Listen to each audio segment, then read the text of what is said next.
TikTok's favorite short report was on Aluma, a ticker that was hot for a hot sec and promoted by Mr. Piers Bucksworth, who, when he was at Square Global Markets, was fined for 440 pounds for driving and said that his wife and him made 120 grand quid per year.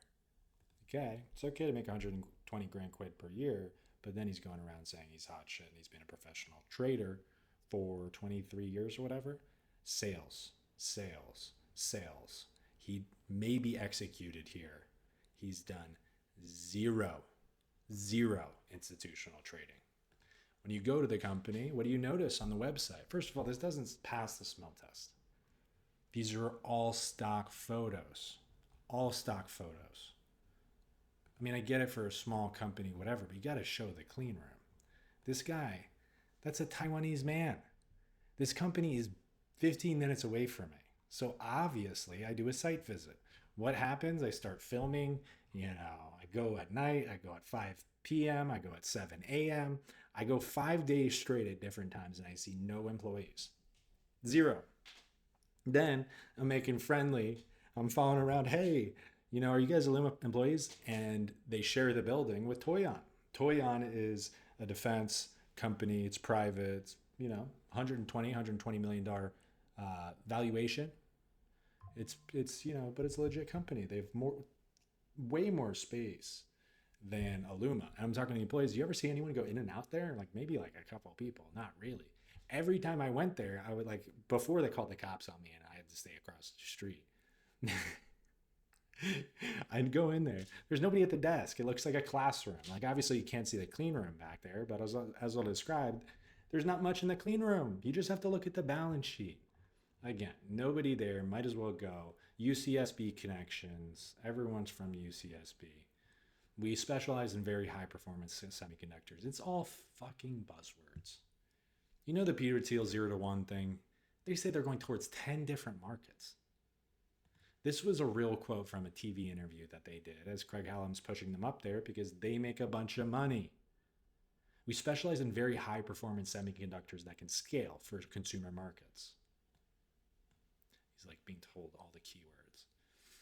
Our chips are anywhere from 3 to 10 to even 1,000 times better than competing technologies, depending on the use case, and the technology is applicable to AI, quantum computing, to automotive, to mobile, AR, VR, and also defense and aerospace applications. The interviewer literally said, that's good branding.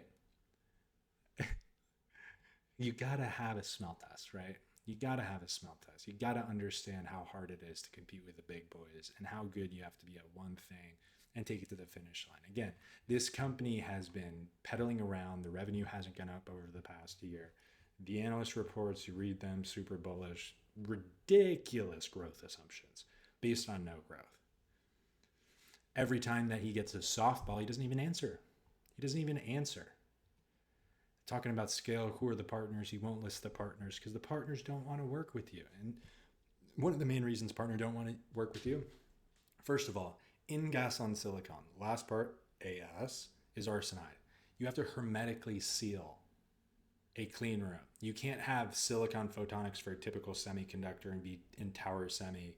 And then, by the way, you'll get a little part in our fob because that arsenic will go into the air and it will corrupt all silicon that's anywhere near. So they would have to build a whole new facility. So they need the money for it. Is their IP that good that they can go to Tower Semi and be like, build us something on your dime? Even if Tower Semi loved the IP, they would be like, okay, we'll do it, but we'll just give you a 5% royalty and we'll take your IP and license it out for 5 years. And that's how you make your money. Insiders are selling heavily. Mark Thompson sold probably 15 million at this point in time. Clampkin sold a bunch of money, very specifically all the way through this year. There have been no insider purchases besides stock awards. Why aren't they private? You guys got to think, right? If a company like this could get funding in private markets, and I don't think tremendously highly about VC investors, right? However, if there was anything here, they would throw money at it.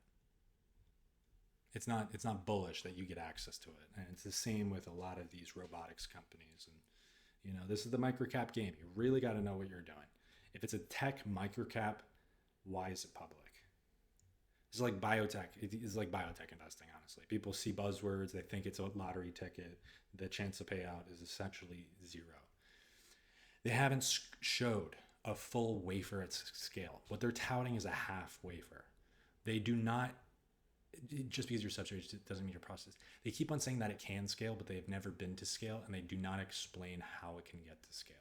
There is 8% lattice mismatch at the atomic level, meaning the atoms is really hard to align. That's why these multi-billion-dollar companies have tried it, played around with it. Specifically, UCSB has been playing around with this for 10 years because they're students, and they get a grant and they go, right?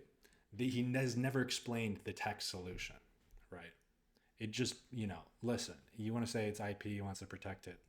If he had a tech solution, he wouldn't be peddling around right now. He would have a deal. The fact that they don't have a deal shows you everything.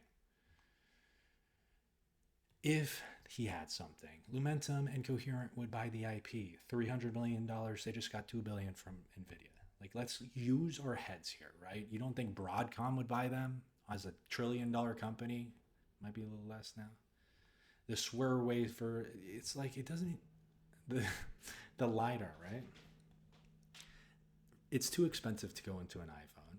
Nobody cares about LiDAR. Quantum photonics buzzword, AR buzzword, it just don't make no sense. Not at all.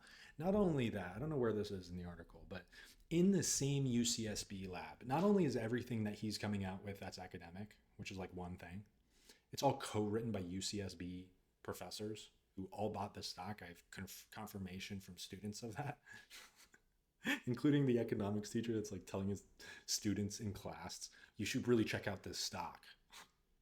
This is why you don't have a business school, UCSB. Do you understand? Maybe you should have a business school. Okay, we can do a little bit of business instead of your econ teacher. Golly. But there was another professor that works out of that lab that came out with academic research that had better stats. It's like the Martin Shkreli thing. Like, nobody actually reads this shit. Nobody actually compares it. The bull case is all resume. You guys got to be careful, okay? Just as I go and I do a bunch of things and it's like, first of all, check the exact credentials. That's always important. But I don't just trust you. Explain to me what you mean, okay? Resumes, press releases, that's it. Twitter shills, TikTok shills. I mean, come on, guy. Come on. He said, I don't know what I'm talking about. You don't know what you're talking about.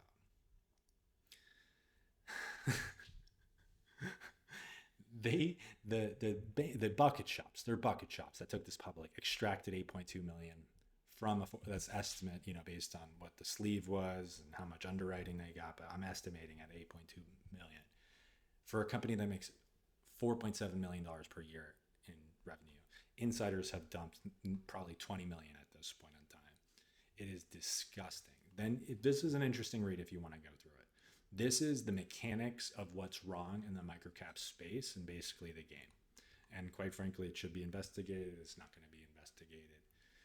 I'm not saying that it's a fraud. I'm saying it's a science fair with a stock ticker.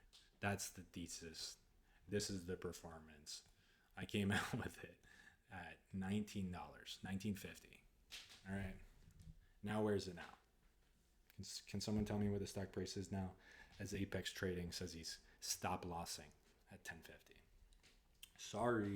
Sorry, had to teach you something, I'm on to bigger and better fish right now, but sometimes you gotta tune yourself.